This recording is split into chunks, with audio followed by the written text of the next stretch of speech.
पहली बार जब आप स्कूल गए थे, शुरू-शुरू के दिन में बहुत छोटे थे आप, तो मान लो आपके साथ में बुलिंग हो गई, किसी बच्चे ने आपको तंग करना शुरू कर दिया, ब्लैकमेल करना शुरू कर दिया, आपको खाना खाने नहीं दिया या आपको अब्यूसिव लैंग्वेज इस्तेमाल करी या किसी ने पिटाई कर दी, फिज़िकल थ्रैशिंग कर दी किसी ने। इस टाइप की जितनी भी हरकतें आपके साथ में हुई हैं जब आप बहुत छोटे थे, तो याद करो आपने घर पे बताया था? घर पे बताया था तो घरवालों का क्या रिस्पॉन्स था?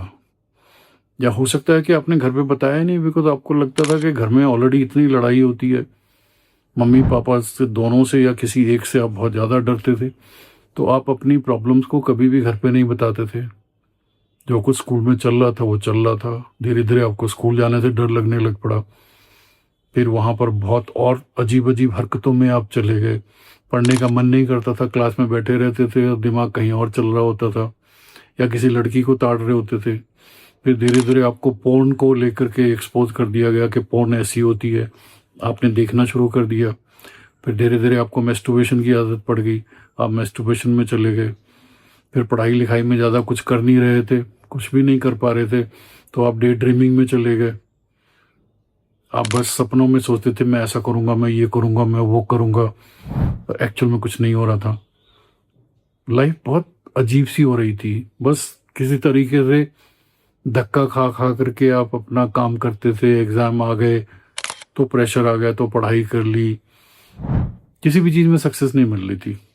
ना किसी फीमेल को ढंग से पटा पा रहे थे, ना कभी ढंग की पढ़ाई कर पा रहे थे, कुछ भी नहीं कर पा रहे थे, बस ऐसे ही आप चलते रहे। और ऐसे ही करते-करते जो है फिर आप कॉलेज में पहुँच गए, ओके? और फिर आपको फीमेल से बातचीत करने में परेशानी होने लग पड़ी, बिकॉज़ मैस्टरबेशन बहुत ज़्यादा कर रहे थे, फीमेल्स को लेके बहुत नेगेटिव फीलिंग होती थी। और जब भी उनके सामने बैठते थे तो आँखों में आँखें डाल के बात नहीं कर पाते थे, नज़रें नीचे झुका के बात करते थे। बहुत गुड बॉय बन के रहते थे फीमेल्स के सामने में, कई बार टीचर्स के सामने में भी बहुत गुड बॉय बन के रहते थे, किसी को नाराज़ कर ही नहीं सकते थे। अगर जो मैंने अभी कहा, इसमें से काफ़ी सारी चीज़ें आपको हिट कर रही हैं कि हाँ यार, कुछ ऐसा ही मेरे साथ में हुआ है, तो आप इस वक़्त बहुत लो सेल्फ एस्टीम में जी रहे होंगे। लो सेल्फ एस्टीम का मतलब क्या है? आप हो सकता है, आप एक इंजीनियर बन गए, बहुत अच्छी कंपनी में काम कर रहे होंगे, कुछ भी कर रहे होंगे, डॉक्टर बन गए होंगे, कुछ भी कर रहे होंगे, लेकिन आप अपने बारे में ज़्यादा अच्छा महसूस नहीं करते हैं। सेल्फ एस्टीम मतलब आप अपने बारे में क्या सोचते हैं? दुनिया की नज़रों में आप कुछ भी हो, लेकिन अगर आप अपने बारे में अच्छा नहीं सोचते हो, बिकॉज़ ऑफ एनीथिंग, स्कूल का एनवायरनमेंट था, पेरेंट्स में बहुत लड़ाइयाँ होती थी, पेरेंट्स में भी कई बार वो बायस होते हैं, किसी और बच्चे को ज़्यादा ध्यान दे रहे होते हैं, आपकी तरफ नहीं दे रहे होते हैं, या कभी आप अपने मन की बात बोल ही नहीं पाए, कभी खुल कर के किसी को बता ही नहीं पाए, फिर धीरे-धीरे आपकी चॉइस ही खत्म हो गई। आप कभी बोल ही नहीं पाए कि मुझे ये अच्छा लगता है, ये अच्छा नहीं लगता है, मेरे साथ गलत हुआ। आप किसी तरीके से टोटल की ज़िंदगी पूरी करते रहे, ओके? दबाव में आके करते रहे। कई बार आप पढ़ाई भी दबाव में आके कर लेते हो। पेरेंट्स कहते हैं नहीं तेरे को तो यही करना है, यही करना है। आपकी इच्छा कुछ और होती है बट फिर भी आप कर लेते हो। अब आप जिस भी मुकाम पे पहुँच गए हो, जैसे भी पहुँच गए हो, किसी भी तरीके से पुश हो करके या कैसे भी, अब एटलीस्ट अपनी ज़िंदगी जीने के बारे में सोचो, ओके? अब आपके ऊपर में एक इमेजिनेटिव प्रेशर है कि मेरे पेरेंट्स हैं, दुनिया है, पर रियल सेंस में कोई प्रेशर नहीं है भाई। अब आपकी कोई भी स्टेट हो सकती है, मे बी आप ऑलरेडी एक वर्किंग प्रोफेशनल हो, फाइनेंशियली इंडिपेंडेंट हो, और maybe you are in a process of clearing some exam, जिस भी प्रोसेस में हो आप, या रिलेशनशिप में हो या नहीं हो या शादीशुदा हो, जिस भी प्लेटफॉर्म पे इस वक्त आप हो, आपके ऊपर में इस वक्त सिर्फ इमेजिनेटिव प्रेशर है, रियल प्रेशर नहीं है।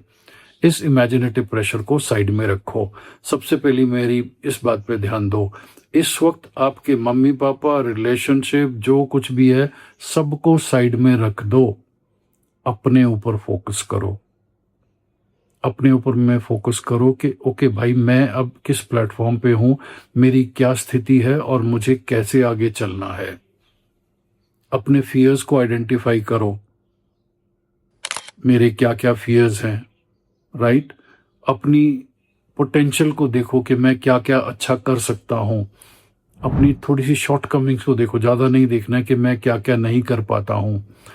तो इन सब चीज़ों के पीछे में अगर आप एक लो सेल्फ एस्टीम को डेवलप कर चुके हो, अभी तक अपने बारे में ज़्यादा अच्छा नहीं महसूस करते because of any kind of a background circumstances, तो कुछ बातों पे ध्यान दे दो ताकि आने वाली ज़िंदगी आपकी बहुत अच्छी हो। ओके? सबसे पहले खुद को इम्पोर्टेंस देना। अब ये इतने साल हो गए हैं, आज तक आपने खुद को इम्पोर्टेंस नहीं दी, तो सडनली कैसे देना शुरू कर दोगे? उसके लिए सबसे पहले अपने आप को दिन में एक बार शीशे में निहारना है। शीशे में खड़े हो जाओ, और अगर नंगे खड़े हो सकते हो, मेरे शब्दों पे ध्यान दो, बिना क्लोथ्स के खड़े हो सकते हो तो वैसे खड़े हो जाओ। And admire your self, feel good about your self. ये नहीं मेरा रंग काला है, मेरा ये ठीक नहीं है, मेरा नाक बड़ा है, मेरा ये ठीक नहीं है, मेरा शरीर हैवी है, या मैं बहुत पतला दुबला हूँ। इन चीज़ों पे ध्यान मत दो भाई।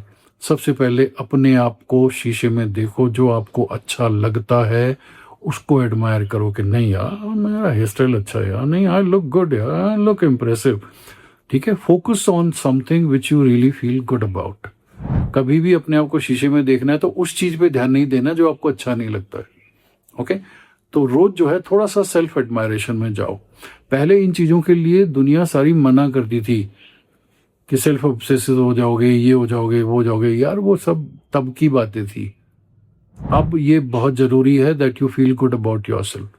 ठीक है? ड्रेसअप होते हो तो अपने आप को शीशे में देख करके इंजॉय करना बहुत जरूरी है कि हाँ यार आज तो हीरो लग रहा है यार, अच्छा लग रहा है, good. Okay? This is how you move. Don't expect कि बाकी लोग आपको अप्रिशिएट करेंगे, आपको खुद को अप्रिशिएशन देनी है। देखो, जो भी इंसान खुद को पसंद नहीं करता है उसकी सेल्फ एस्टीम लो होती होती है। सो खुद को पसंद करने का मतलब क्या है? शीशे में देखते हो, अपने आप को आप पसंद करते हो। आप ड्रेसअप होते हो तो अपने आप को पसंद करते हो। ओके? इस तरीके से आप अपनी तरफ ध्यान देना शुरू करो, और फिर देखो कि ओके आज मुझे क्या क्या करना है, और फिर उसकी तरफ सारा ध्यान लगा दो। ओके? जो भी 2-3 काम आपको लगता है कि मुझे ये करने, ये करने, ये करने, फोकस ऑन दैट। डिस्ट्रैक्शंस को साइड में रखो। डिस्ट्रैक्शन काय की होती है? मोबाइल की होती है, थॉट्स की होती है, बहुत किस्म की डिस्ट्रैक्शंस होती हैं। मैं इसके ऊपर बहुत वीडियोस बना बना के डालता रहता हूँ, आप देखते रहो। मन की जो डिस्ट्रैक्शंस होती है उसको कैसे दूर करना है, बहुत सिंपल सी एक्सरसाइज मैंने बता रखी है। राइट? ये सब करने के बाद में रात को जब आप अपने कमरे में आते हो और it's time for you to sleep, उस वक्त थोड़ा सा आपने सारा दिन क्या कमाया, क्या देखा, जो जो अच्छा पॉजिटिव हुआ उसको रिकॉल करो। नेगेटिव्स के ऊपर ब्रूड मत करो, आज ये ठीक नहीं हुआ, ये ठीक नहीं हुआ, ये ठीक नहीं हुआ, बिकॉज मन जो है हमेशा आपको उस तरफ लेके जाता है जो आपकी लाइफ में अच्छा नहीं हुआ। तो आपने कोशिश करनी है कि आपको मन को उस तरफ लेके जाना है जो आपकी लाइफ में अच्छा हुआ है। ओके? राइट? तो रात को सोने से पहले लास्ट चीज क्या होनी चाहिए? एनीथिंग जो आपने अच्छा किया है उसके बारे में सोचो and then go to bed. इससे क्या हो जाएगा? जो जो आप अपने बारे में सोचते हो, जो जो अपने बारे में फीलिंग रखते हो, वो आपके सबकॉन्शियस में चली जाएगी। अभी आपके सबकॉन्शियस में क्या बैठा हुआ है? यार मैं अच्छा नहीं हूँ, मैं ये नहीं कर सकता, मैं ये नहीं कर सकता, मेरे को यहाँ सक्सेस नहीं मिली, और इन्हीं चीज़ों के बारे में आप जो है सोचते रहते हो। तो आपके मन में, सबकॉन्शियस माइंड में अनकंफर्टेबल फाइल्स का पुलिंदा बन गया है। अब इन फाइल्स को नेगेट करने का एक ही तरीका है कि रात को जब आप बेड पे जाओगे अपने बारे में अच्छा सोचोगे, जो जो एक्चुअल जेन्युइनली अच्छा हुआ है, कि आज ये ठीक हुआ, आज ये ठीक हुआ, आज ये ठीक हुआ। Okay? Start taking care of your self. Because कहने को माँ बाप होते हैं, कहने को आपकी एक फीमेल होती है, कहने को बॉस होते हैं, सीनियर्स होते हैं, बहुत एक समाज होता है, लेकिन जब मुसीबत पड़ेगी तो आप खुद अकेले अपने आप को पाओगे, and that is the time. अगर आपकी सेल्फ एस्टीम अच्छी नहीं है तो आपको बहुत प्रॉब्लम आ जाएगी। So work on your self esteem. Self esteem मतलब आप अपने बारे में क्या सोचते हो, और this is how you improve your self esteem, by implementing what you think and recalling जो जो आपने जिंदगी में अच्छा किया, उस पर्टिकुलर डे अच्छा किया है। Okay? Look after your self. कहने को दुनिया आपके साथ है, इन रियल सेंस में आप अकेले हो। और अगर खुद के बारे में अच्छा नहीं महसूस करोगे तो ज़्यादा कुछ अच्छा कर नहीं पाओगे। Take care. It's a life.